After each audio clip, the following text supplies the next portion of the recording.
Okay, we're away. So, welcome to the first of the 2021 wellbeing workshops. Thank you for coming on board. What we're going to do is every month on the last Tuesday is have a discussion around a subject to do with health and well-being or nutrition and balance.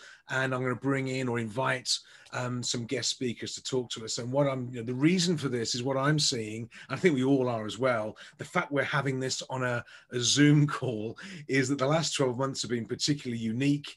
We are, most of us, by the look of it, at home. We're working flexibly, we're working remotely. It's a bizarre situation, but it's actually showing up as a lot of stress in people, either for us as business owners, entrepreneurs, for the people we work with, and our clients as well. And I was talking to a client earlier on today, and she has got a 6-year-old and an 8-year-old at home being homeschooled, and it is absolute mayhem. And it was 8 o'clock this morning, and I said to her, "How are you coping?" And she held up a glass of wine at 8 o'clock in the morning. So that was how she was coping with it. I think it might have been Ribena. So there's a lot of stress around. I think it's really important that if we're not careful, we let our health and our well-being struggle more during these periods than we maybe would have done ordinarily. So I'm going to hand over to John Sharp, who's kindly offered to give us a presentation discussion around health and well-being and fitness. Now, John has promised he's not going to do any a pitch or anything like that to you. What I would say is that when you've listened to what Jonathan's got to say and you've asked some questions at the end, if you'd like to get in touch with Jonathan, obviously get in touch, say hello, have a conversation. If you think he can help you or your team in what you do in terms of health and well-being and fitness, please reach out. He's doing this out of the goodness of his heart. A lot of great content to come, but we're going to have his contact details at the end. It would be great if you have a conversation with him separately.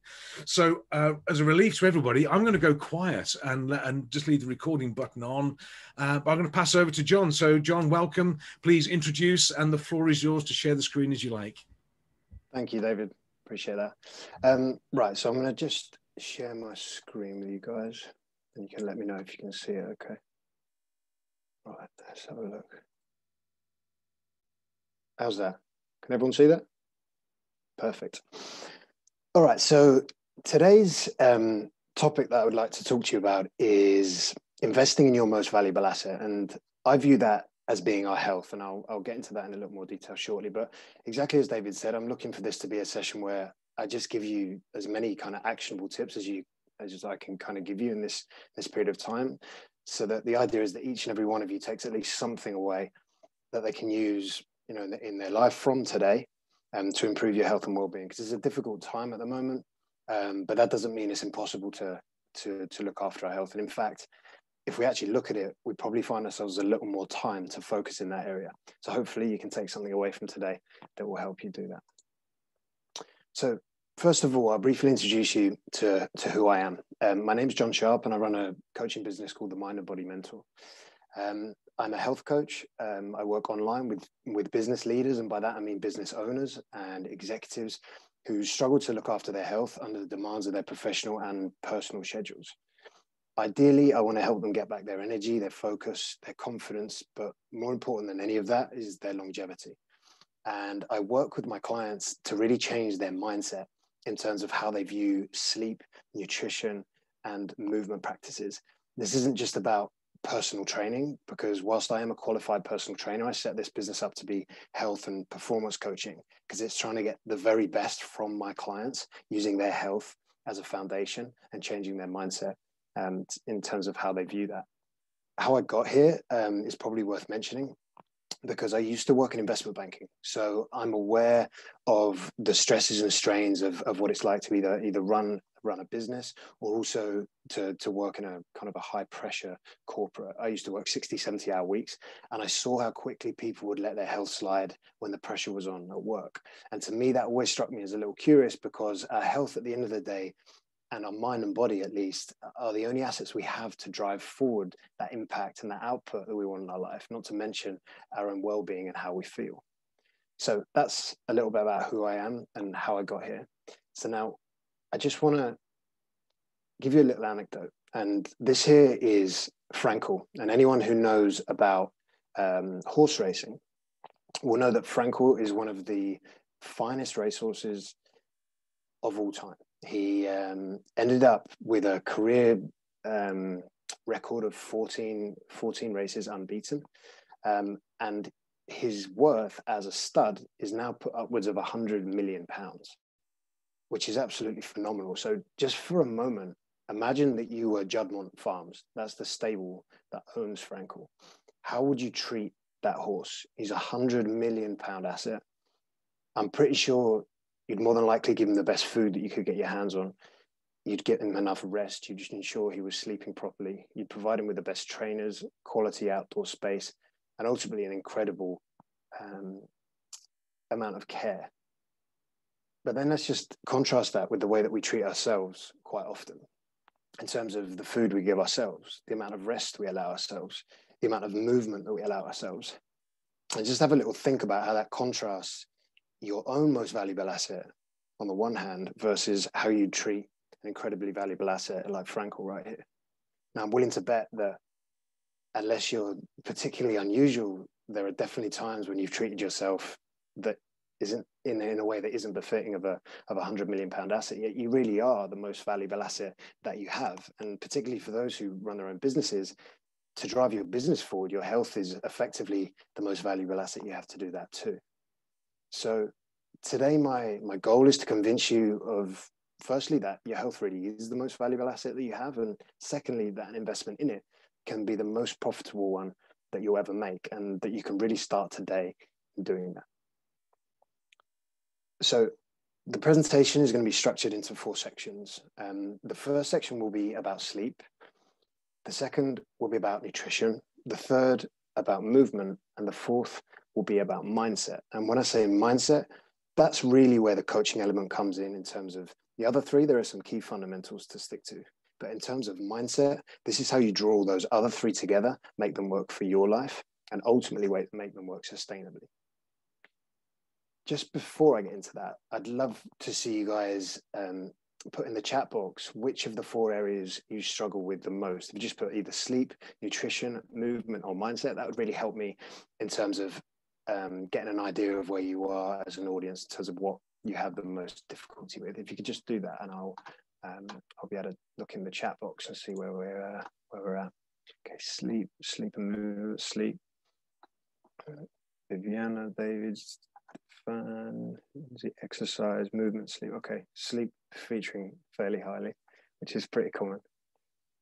Okay, present sleep. I do have a 5-week-old. That is a challenge for sure. But I'll do my best to help you with that. Okay, so it seems like sleep is definitely a challenge for people. So let's have a look and see what we can do about that. Fortunately, the first section is sleep, so pay attention. Please do make as many notes as you can. There are real actionable things to be taken away from today's presentation. So anything that resonates, fire it into the chat box. Any questions you may have, we'll probably deal with those at the end. Will make no sense, but I'd be more than happy to answer those. So first of all, sleep. When I was working in banking, sleep was very much viewed as a lack of sleep was worn as a badge of honor. I often found myself in a black cab going across Tower Bridge at 4:30 in the morning to get there for results releases in Europe for 5 o'clock. And sleep was a foreign object to me. I had no idea what that was all about. And yet everyone was walking around the office as if the less sleep you had, the more successful you were. But it's just such a kind of a false, it's an illusion, because the new research shows that the less sleep you have, the more chance you have of getting a whole host of diseases in terms of your longevity. But also, if you become sleep deprived, one study showed that you actually have the cognition of someone who is legally drunk. So fortunately, I think sleep is getting a little more focus in the mainstream press these days, but I still think people aren't actually optimizing how they sleep and for how long they sleep. The way I teach this to my clients is that sleep is very much the foundation. You have to get this stuff right first to build everything else on top. And everything else in this case is the nutrition and the movement practices. If you're not resting properly, then it's very hard for your body to react properly to what's being given in terms of nutrition and movement stimulus. So that's why I include it as the first thing that we're going to go through today. I love this this quote here from a guy called Professor Matthew Walker, and I think this just sums up what I said really nicely. I mean, this guy's almost solely responsible for putting sleep on the map in recent years. He said that it's difficult to imagine any other state, natural or medically manipulated, that affords a more powerful redressing of physical and mental health at every level of analysis. That's incredible. And often I'm asked by people, what's the magic pill? What's the thing I can do right now to improve my well-being? And the answer is sleep. It's not a magic pill. It's something that we have with us every day, but it's so easy to lack it, to struggle with it, to not prioritize it. But yet the benefits, as shown in that statement there, are absolutely enormous. So what I want to do is give you just 4 simple ways that you can start to improve your sleep from today. And I hope that at least 1 or 2 will resonate with you and you can start it from tonight. So the first is to stick to a schedule. Now, this sounds simple, but it's ultimately taking advantage of the body's circadian rhythm. The body comes to expect what it gets used to. So if you set a sleep schedule of going to bed at 10 o'clock and getting up at 6, and you do that on a consistent basis, you will start to find yourself getting tired at around 9 o'clock, but ready to be asleep at 10 o'clock. Now, the idea is to keep this schedule as often as you possibly can, and that includes weekends. Now, I'm also not someone who just lives outside of the normal world. I realize that's not always going to happen. Perhaps now, the weekends kind of seem like the weekdays anyway, so maybe it can be, but in general, it's just a case of do your best. And I'll talk about this in the mindset section. But if you can get a schedule even that gives you 7 to 9 hours of time in bed, or even better, a little longer than that, so you've got 7 to 9 hours of time of sleep, then that's going to be a great start. Secondly, and related to the first, is to set a reverse alarm. Now, you're probably wondering what a reverse alarm is. I'm sure most of you have an alarm to wake up in the morning. But what about an alarm to remind you to go to bed? That can be transformational in terms of actually helping you to stick to that schedule. So if you have an alarm that goes off at, let's say, 10 o'clock, and sorry, someone's jumped in. I'll just a bit. There we are. I'm not sure if David can see it because I'm sharing my screen. So if you have a reverse alarm that goes off at, let's say, like 9:30, it can put your phone straight into do not disturb mode, so you stop the notifications from filling up your headspace, and then you can do something that allows you to wind down. That could be taking a shower, spending some time with a loved one. It could be reading a paperback book. I tend to steer away from doing things that emit blue light, and that would include laptops and TVs. It's not the end of the world, I find, with a TV, but certainly sat right in front of your laptop is not an ideal scenario. So setting a reverse alarm will really help you to stick to that sleep schedule. And those 2 things alone can dramatically improve the quality of your sleep. Number 3 is to manage stress levels. Now, I could do an entire presentation on stress, and I'm also not here to just say, guys, you just need to chill out, do a little bit less work, be a little bit less stressed. Like, I understand that stress is a completely normal part of everyday life, but elevated and consistently elevated levels of stress are completely damaging, and particularly to sleep. I'm sure you've all had it where you've woken up in the night and you've been thinking about something that's work related or some anxiety, maybe it's family related, something you said to someone. The idea is to try and find some space where we can actually decompress. Now, I won't go over this in too much detail, but something I often suggest to my clients is to create a new KPI in your business. And that KPI is time taken off per month, time taken off per week. And it doesn't have to be like extended breaks or anything. It's just time for you to prioritize yourself. And whatever that means for you, it could be going out for a long walk or spending some time with a loved one, but without a phone, without emails, to actually give yourself the head space to decompress. But generally speaking, anything that you find helps you to manage stress levels will necessarily impact your sleep. And the final one is to limit caffeine and alcohol. Now, this may seem rather obvious, perhaps not in the case of alcohol, but in the case of caffeine, what you should bear in mind is that caffeine has a half-life of about 10 hours. So if you're drinking a coffee mid-afternoon, half of that caffeine is still in your system by the time you go to bed. And that's a problem because it affects us even if we don't think it is. It can affect not only getting off to sleep, but also our stages of sleep. And that's the same thing with alcohol. Drinking alcohol too close to bedtime, it doesn't work as was traditionally thought as having a nightcap to help you get off to sleep. Because whilst you may get off to sleep faster, it disrupts the stages of sleep and it doesn't let you drop down into those light sleeps and then through all the way to deep sleep and REM sleep. And that's a problem because all of the stages of sleep are important for our wellness and our recovery. So again, I live in the real world. I like a pale ale myself. I like a coffee. I have them every morning, not a pale ale, but a coffee. And I would just say limit those things, after about 2 o'clock in the afternoon. So if you well, at least in the case of coffee, don't have caffeinated drinks after about 2 or 3 in the afternoon. That's going to improve the quality of your sleep. And heavy drinking sessions in the evening, I'm sure anyone who's got a Fitbit or an Oura Ring or a sleep tracker of some sort has seen the state of their sleep the next morning when they've had way too many pints the night before. It's just, the advice is to limit. You don't have to remove altogether because this is the real world, but limit those things and you'll definitely benefit from it. So those are just 4 ways that you can go about improving your sleep from today. You'd be surprised how big a difference the small changes can make. The biggest thing is creating it as a priority, actually prioritizing your sleep. And the first 2 will get you an awful long way to adding hours to your sleep every night. So I hope that was useful for you guys. And if you have any questions, if you can maybe put them in the chat box at the end, or if David could keep an eye on any that are coming up, and then we can cover those later on. Section 2. So I just have some water. Section 2 is about nutrition. Now, nutrition is widely misunderstood. While sleep is often ignored, I think people get a chance to they really try to understand nutrition, but because there's so much conflicting information out there, I think it's incredibly confusing. The reality is it's way simpler than you're made to believe. The reason we're made to believe that nutrition is incredibly difficult is, of course, because it sells more products that way. If you're confused, you're more likely to buy something to fix your confusion. The reality is all of this stuff is tied together by the mindset, not really by what's going on here. But I'm going to run you through the fundamentals so you can see where you're at and see any mistakes you may be making. The first thing to bear in mind is that nutrition should primarily be thought of as a fuel, but secondarily as a source of enjoyment. Perhaps in the case of social interactions or even enjoying the food itself. Like, I love my food, but if you get these 2 round the wrong way, you start to see some quite difficult outcomes. And this is where the diet industry has grown to be so big, because people are forgetting that primarily what we do in terms of nutrition is to fuel our bodies, and secondarily, it's a source of enjoyment. It's important to keep those the right way around in order to keep the balance. However, as I'll speak about in a minute, it's also important to enjoy what you eat.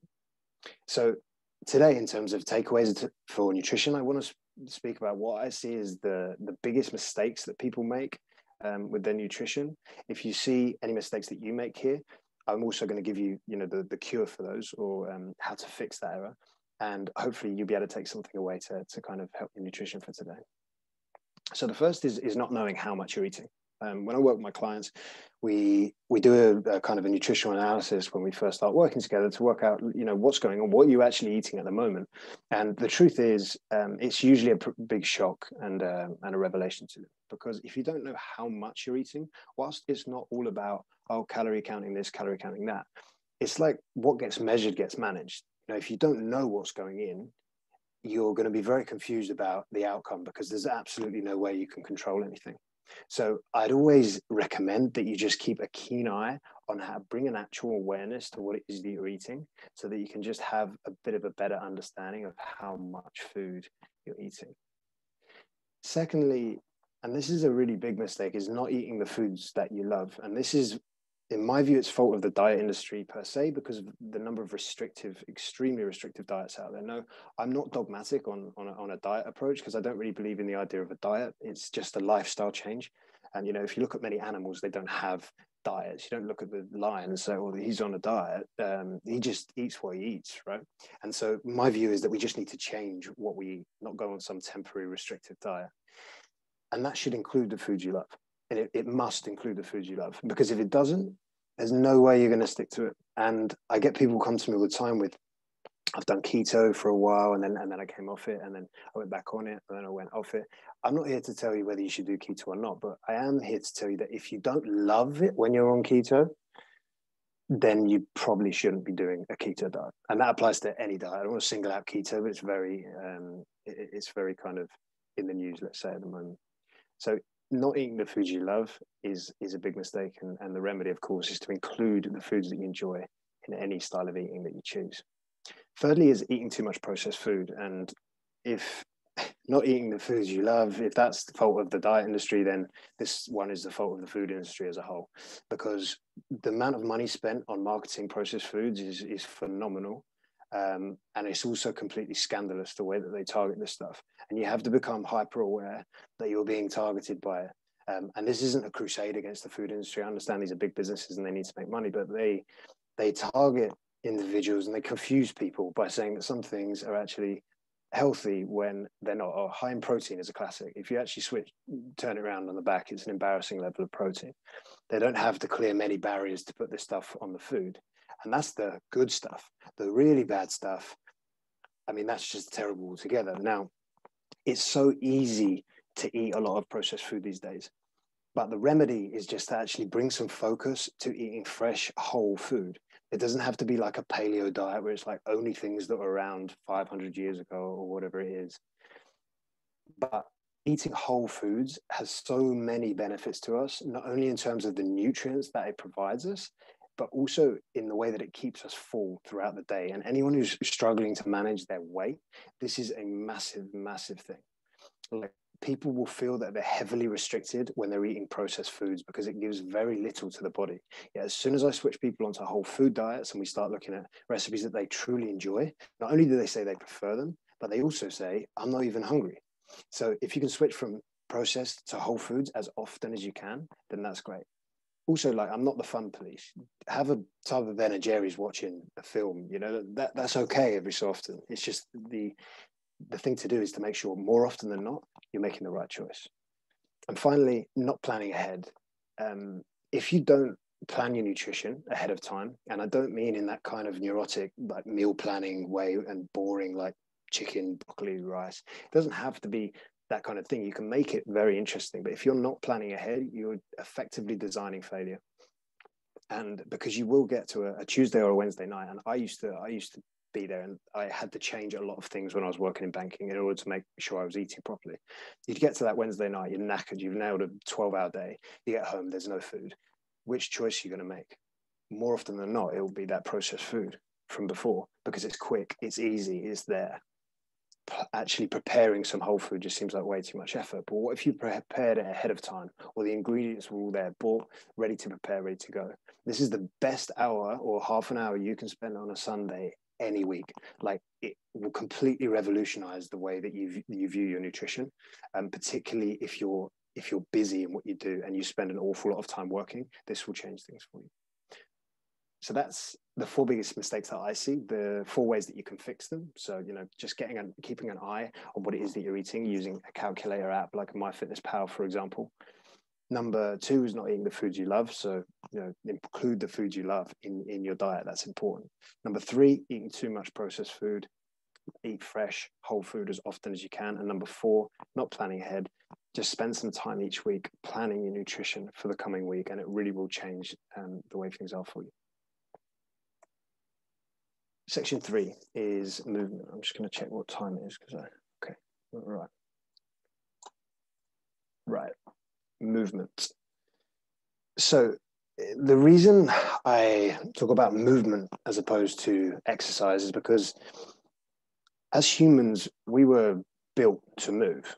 We literally evolved to move around. And now our brains haven't changed much in the last sort of 200,000 years. They've evolved a little, but not a ton, which means that it's hardly surprising that when we don't move, and that doesn't just mean the intense bouts of exercise that we do, but general movement, when we don't move, we tend to feel pretty bad, not only physically, but mentally, because evolution is a pretty strong driver. And the fact that we're confined to desk chairs for the majority of the day, particularly at the moment, and then move ourselves to the sofa for the evening to watch TV, doesn't bode very well for the way that we feel, and also the way that we end up kind of looking and moving physically. So I split movement into 3 individual sections. As I said before, like, we were built to move as humans. We weren't built to exercise per se. That, you know, our ancestors would have seen that as kind of a bit of an odd thing. But of course, exercise and training is a significant part of movement. But the first I want to talk about is non-exercise activity. This is just the majority of the time you'll see this is walking. You know, it's moving around the house. It's walking to the shops instead of taking the car. It's walking up the stairs. It's just moving. Anything that isn't that session on the spin bike, the hip body weight circuit, the weightlifting, the run, those things are exercise. This is the non-exercise. And if you can just prioritize getting a little more of this in your day, it's an incredible way to not only torch more calories if weight is an issue for you, but in terms of clearing your head and actually making you feel better mentally. Like, my biggest recommendation for this part is to spend more time walking and do it as best you can at the beginning of the day. Now, I get pushback quite a lot from people who are like, no, but I usually do this early in the day. I say, look, is there any way you can double up? If you really don't have the time, is there any way that you can, some people listen to audiobooks or podcasts, or they have a reading session in the morning. I say, well, switch it to an audiobook and go for a walk.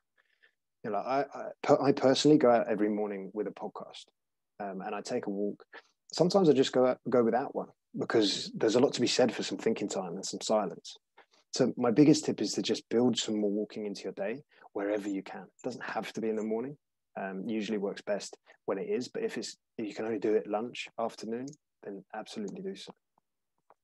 Number 2 is exercise. Now, this is what most people will, of course, think of when we speak about movement, and that's that structured periods of more intense kind of activity that we do. Now, it's beyond the scope of a short presentation to speak about all the intricacies of exercise, but I just want to leave you with 2 things to think about. The first is that it has to be challenging. This is the training stimulus. This is what we're doing to actually step to the next level. Whilst the non-exercise activity is there to kind of clear our minds, get more movement back into our bodies so that we're moving properly, the exercise is about taking ourselves to the next level, cardiovascularly, in terms of our musculature, and also mentally, in terms of discipline, determination. It has to be a challenge, but it shouldn't be so hard that you never want to do it again. I once saw high intensity interval training described as a session so intense that you should never want to do it again. And I just thought, what sort of advice is that for anyone trying to build a sustainable health plan? So whilst it should be a challenge, I always try and find that balance for my clients between something that's too hard for them and too easy. It's that Goldilocks approach. And that's important for exercise. And the second thing is that you have to enjoy it. If you don't like going to the gym, don't go to the gym. If you don't like running, don't do any running. There are tons of forms of exercise that you can do. I've seen there are a fair few martial artists on the call. Take up a martial art, like take up dance, do something that engages you, that you actually find that you love. Because if you spend too much time doing something you don't enjoy, you'll never be able to find the consistency required to actually make long-term changes. Now, one caveat to that is that I find that a blend of cardio activity and resistance activity is beneficial for the body, because on the cardio side, you're looking after your heart, and on the resistance side, you're looking after your joints and your musculature. So some form of resistance or weight training and cardio work is beneficial, but there are ways that you can do that and make it enjoyable for you. And the third one is mobility. And to be honest, most people, the martial artists, I'm sure, are incredibly aware of this, but most people don't really consider mobility. And we all sit in these chairs all day, and we probably end up with this hunchback posture. And in fact, posture is probably the way that most people think about mobility in effect. And this right here was a dummy. I'm not sure if you saw this. It was a couple of years ago, I think, some scientists mocked up a dummy of what we'll look like in about 20, 30 years' time if we continue with our current office practices at the time people were in offices. Now, I'm sure you can kind of relate in small ways. Like, this is kind of grotesque, the dummy they use, but you can see that kind of hunched back posture.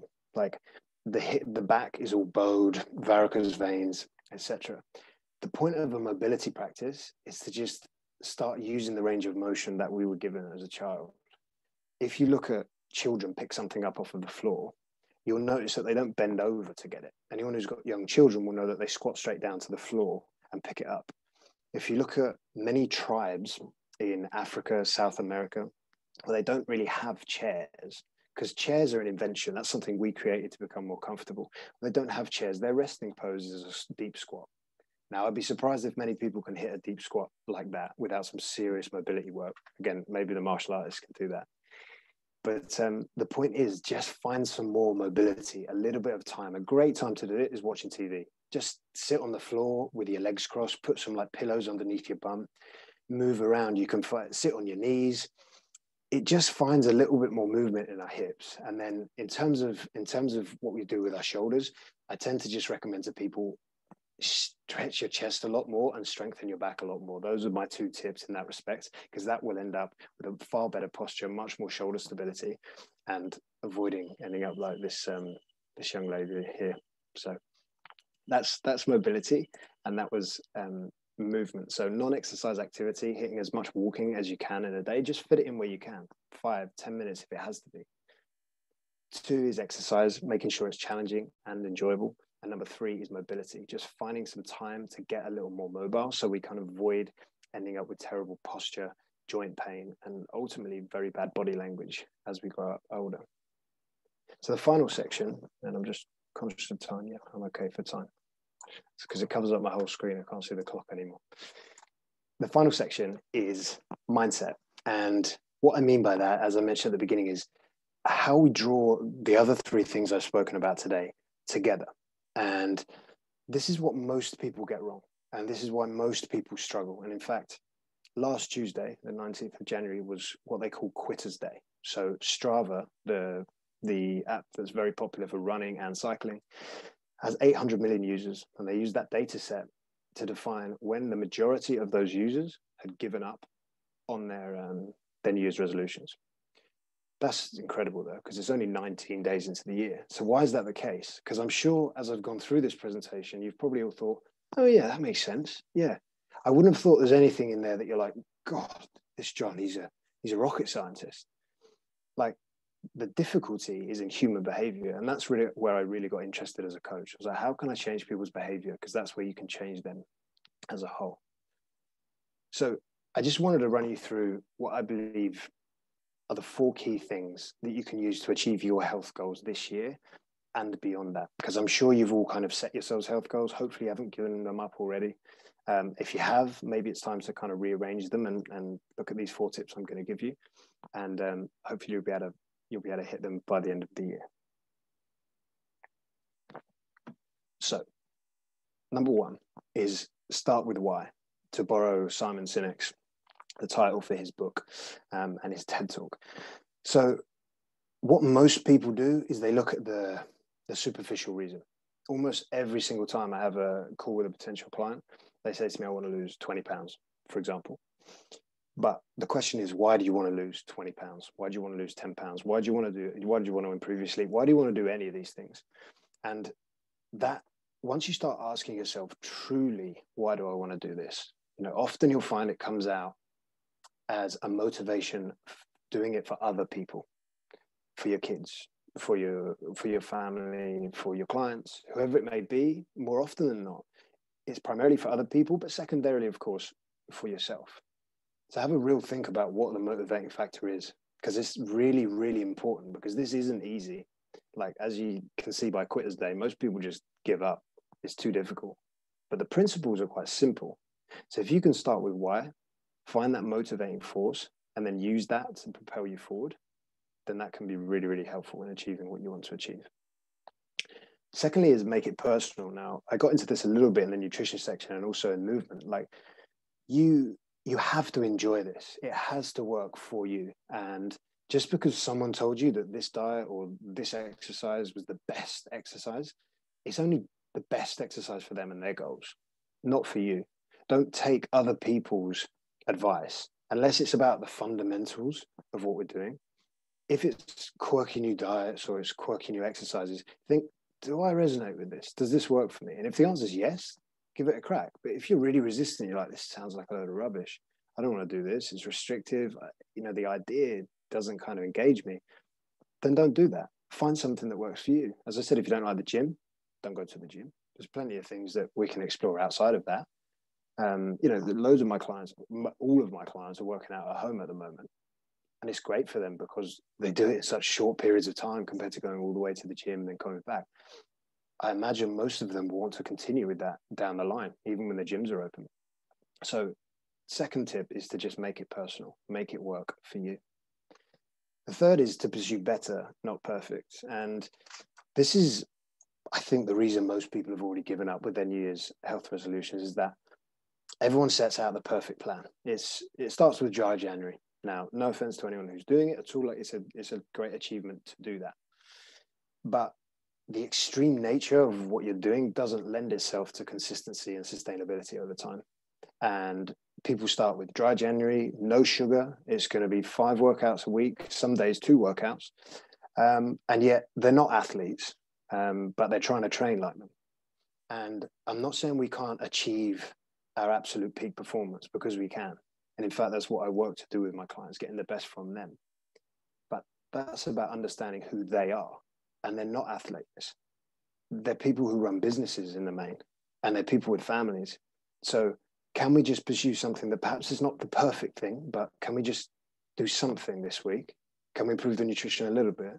And you'd be amazed what you can achieve over time if you can find the consistency by just taking that pressure away from being perfect.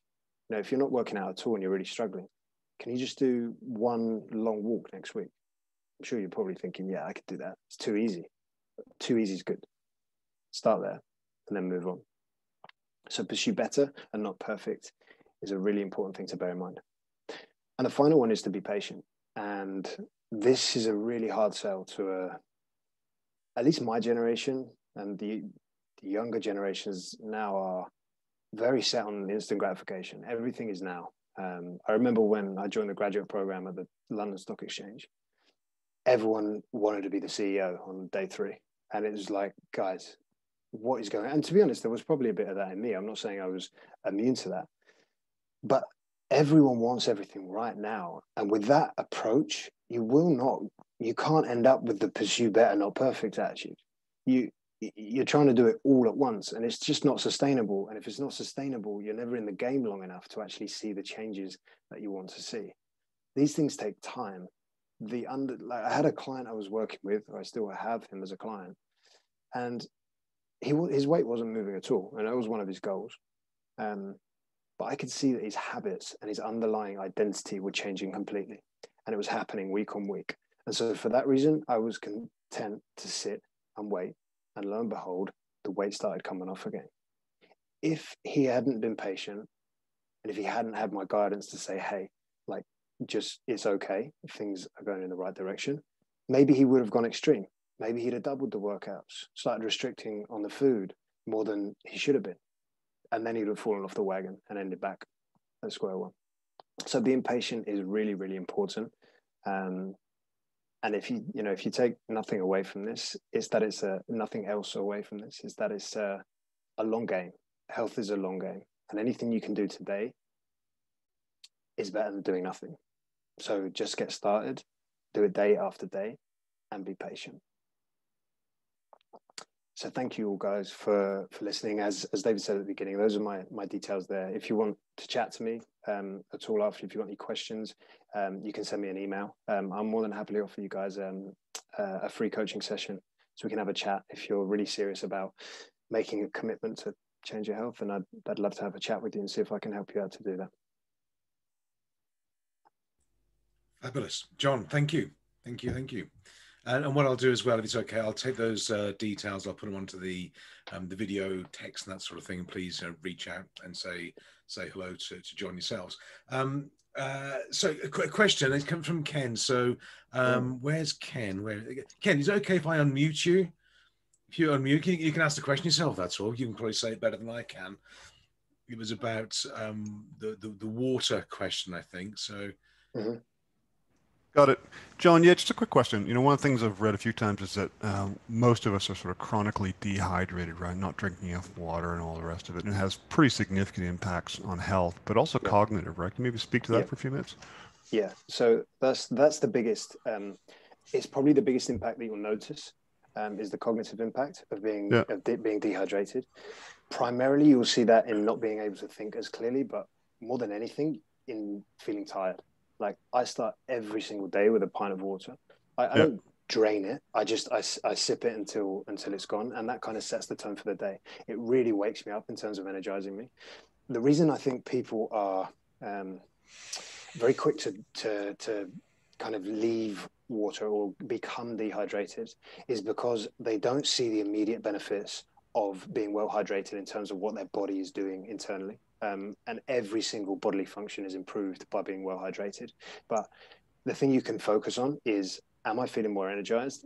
Do I feel like my cognition is better? And being well hydrated will certainly help you with those things. But equally, good. Thanks, man. you don't have to go overboard. I think people think that they have to drink like 5 liters of water a day. I always say, like, depending on how active you are, aim for about 2 to 3 liters, and that's pretty good. And if you're way below that, just step it up slowly. Yeah, good. Thanks. Thanks, Ken. So any other questions? If you just type it first, I think would be great. And then I can perhaps invite you to unmute and ask the question of John direct. Otherwise, we're going to have people piling. But any other questions for John would be great. Thank you for the lovely comments, guys. I really appreciate that. I'm glad Absolutely. I told you, quite a friendly bunch, actually. Yeah, they're a friendly old bunch. Until you send around the whip round tray at the end, they all go very quiet then. I've noticed that. But they're quite a friendly.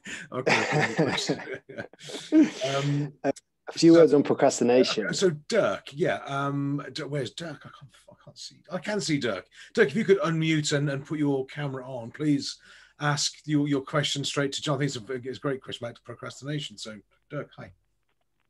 Yeah, sure. First of all, thank you very much, John. Really, really nice presentation. Short and crispy, to the point. I love that. Thank you. I have to say that I am pretty, how can I say it, disciplined in putting my plan together and doing exercises on a regular basis, even trying to avoid processed food and all that stuff. But I still, when it comes to mindset, try to find a nice, technique to avoid these typical ideas. When the moment you have your plan and you say, so tomorrow at 6 o'clock, I get out of my bed and I do half an hour of my exercise. My plan is here. I know exactly what kind of exercise I want to do. And then it's 6 o'clock in the morning and the alarm goes off and the snooze button is my best friend out of the sun. So any ideas on how to get over that one? Yeah, I mean, I would say that the best thing to do to beat the procrastination is to make it so easy that you can't not do it. So, for example, if you're setting yourself up to get up at 6, that's probably quite a tough ask because of the time of year, depending on where you are. But it's pretty dark here at 6 o'clock and it's also pretty cold. So I quite often will get up at 6 and I might go out for a run. But that's a drilled habit. That's something that it's not a new thing I'm trying to start.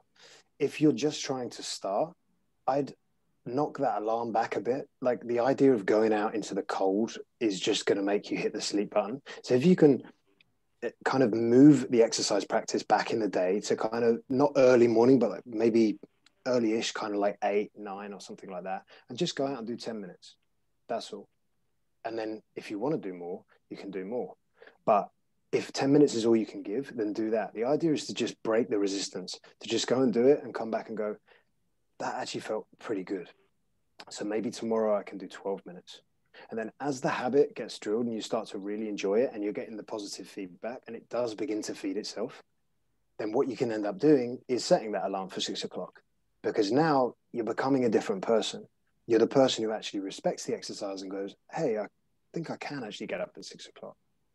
But I wouldn't, the whole idea of early rise, getting down the gym, like the Rocky Balboa kind of idea, it's nice in theory, and we feel like we want to do it after watching films like that and motivational videos. But when the alarm goes off, you'll notice that a different character wakes up. You're like, oh, damn, it's me again.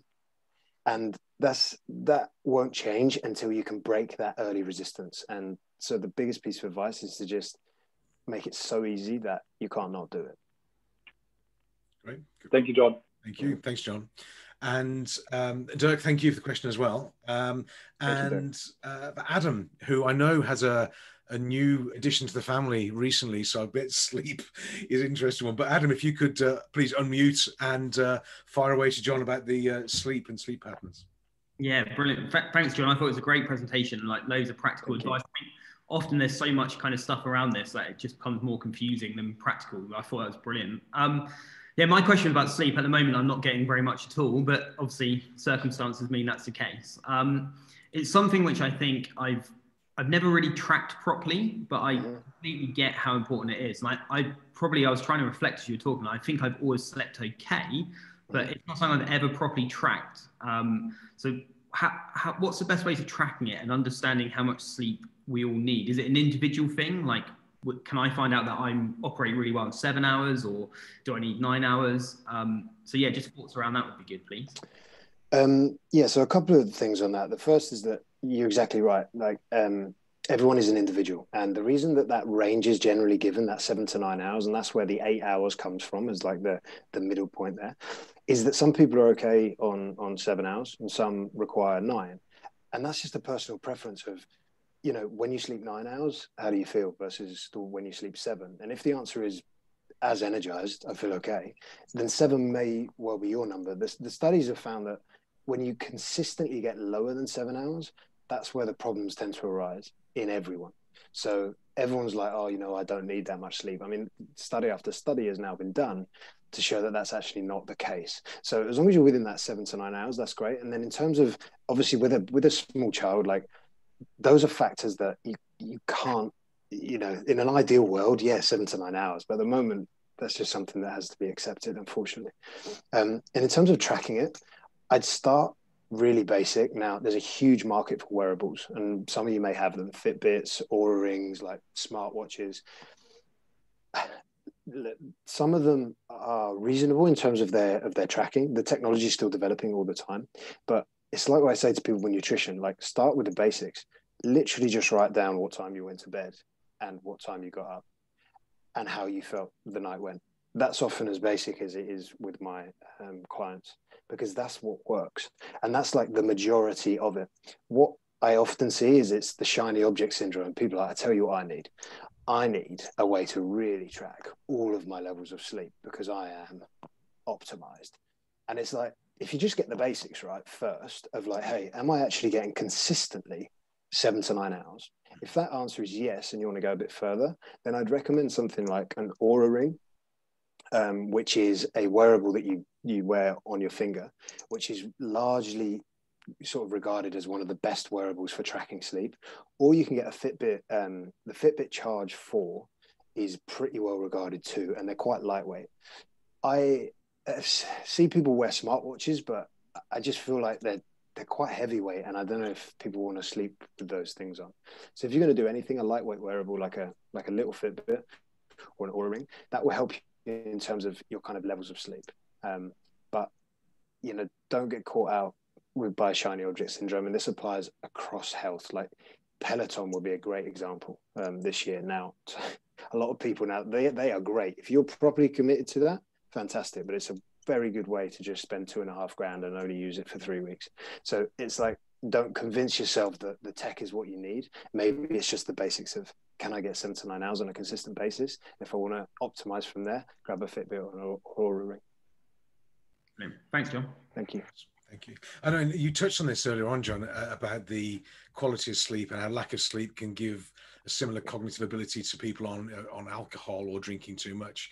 And I did some sort of aligned research with this some years ago. We looked at people working shifts, and people not getting quality of sleep or the timing of sleep, and it really affects their ability, their long-term health, their cardiovascular disease. It's it's highly important.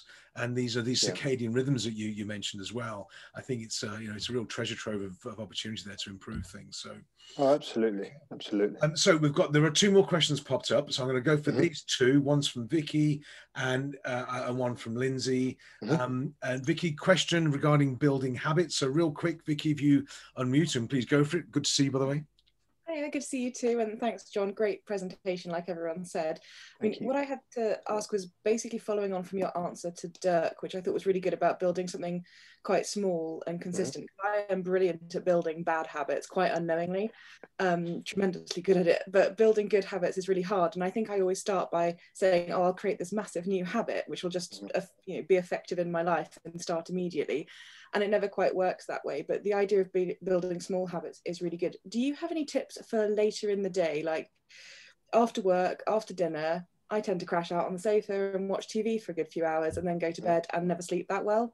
I do most exercise or walking in the morning, and I love that, but I don't have good evening habits. Is there something small I could build in which will help me sleep better and also like get me off the sofa? That you can so in terms of if you're already doing some movement in the morning, because my recommendation would usually be to move, but there's nothing wrong per se with relaxing. If that's, I don't want to kind of knock the idea of sitting and watching something. Like I do that as well. I sit and watch Netflix because a little bit of escapism, a little bit of wind down, that's absolutely fine. It's just that if that's becoming the majority of the time at the expense of moving, then that's when we end up with a problem. The thing I'd probably recommend is that to try and move your sofa time and that kind of Netflix and watching the films to a little bit earlier, and get that reverse alarm set that kind of says, right, time to actually do a wind down practice. Now, for some people, that could look a little bit like a morning routine. Now, again, it's a case of starting slow with this, but it could be a journaling practice to finish the day. Now, a lot of people like to finish their day with a journaling practice. I personally start the day with a short practice, but you could definitely use that as an anchor for your evening routine.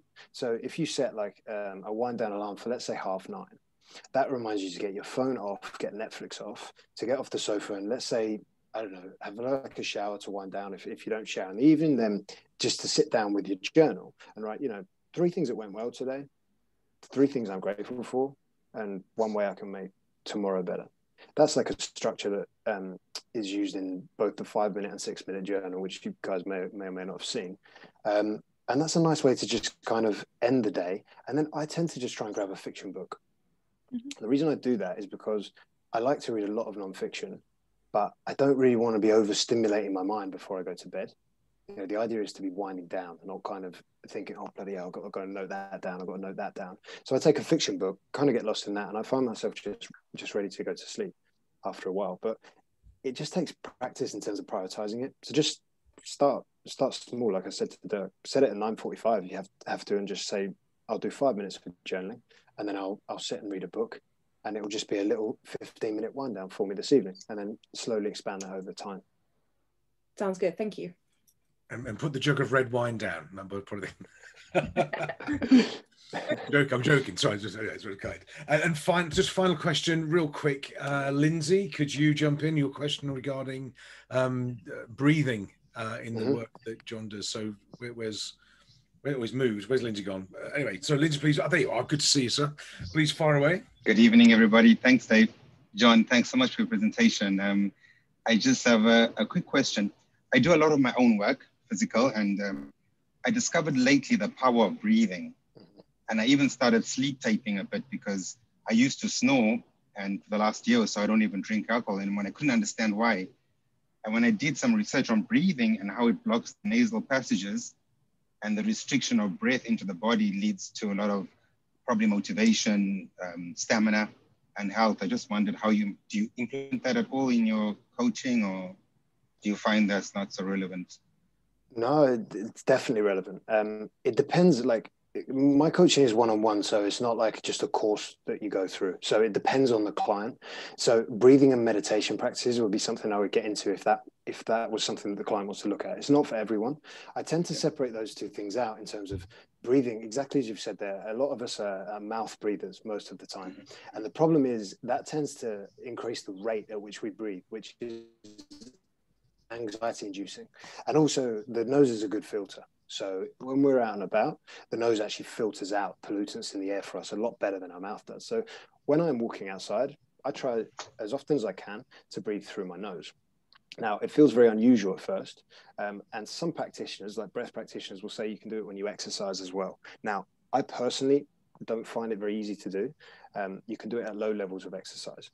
At high levels, you have to use the mouth breathing because otherwise you cannot get the amount of oxygen required for the heart rate at that level. However, the biggest thing I use breath work for is anyone dealing with anxiety and stresses. And the best, there are several that you can use, but the most simple one is just to do a box breathing pattern, which many people may have heard of. It's pretty common. It's just a 4-second in breath, a 4-second hold at the top, and this is all through the nose, a 4-second out breath and a 4-second hold, and just do rounds of that. And what it does, particularly because you've slowed the out breath, it tends to calm your nervous system down. So if you feel yourself getting amped up, getting excited, this can particularly work, Vicky, before bed if you struggle getting to sleep. Then do just a few rounds of box breathing. Could be 2 minutes, could be 5 minutes, and just see how you feel afterwards. That's really the acid test. If it works for you and you're like, that's amazing, keep doing it. If you're like, that's rubbish, John doesn't know what he's talking about, then, you know, don't do it anymore. But you know, if you just focus as often as you can on breathing through your nose, as well, kind of in your day-to-day, if you just sat, and also make sure that you are breathing. I was listening to a podcast the other day saying that when people log on to their work email in the morning, they see all the emails and they hold their breath. They hold their breath without even realizing it. And that immediately incites a state of anxiousness. And that's not ideal at a time when we already have quite a lot of stress and anxiety in our lives. So don't go overboard, but a little box breathing practice and focusing on kind of deep breathing through the nose and into the kind of lower diaphragm as opposed to in the chest, that can be really useful. Fabulous. Thank you. Thank you, John. Thank you. Cool. I can sense everybody on the call now is trying to do this box breathing. I can see, was it 4 seconds in or 4 out? Anyways, good practice. So David, can I just I just seen this, Stefan mentioned Atomic Habits there, and if anyone hasn't read that book, it is a fantastic read. And if you're struggling to nail any habits at the moment, then it's really worth looking at. James Clear, if you're not signed up for his email as well, he does an amazing weekly email. So I'd definitely recommend that. Fabulous. Great tips, Jonathan. John, thank you really again from me, but also from everybody.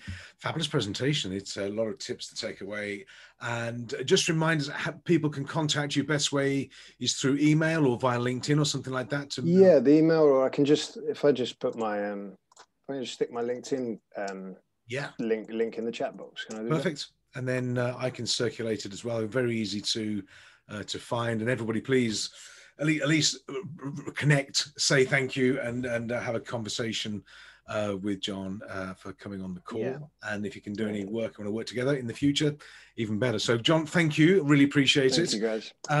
So for next month, the final Tuesday of next month, where's Stuart? Stuart Nottingham. Is he on there? Where is he? Where's Stu? He was here a second ago because I'm going to twist Stuart's arm. Where's he gone?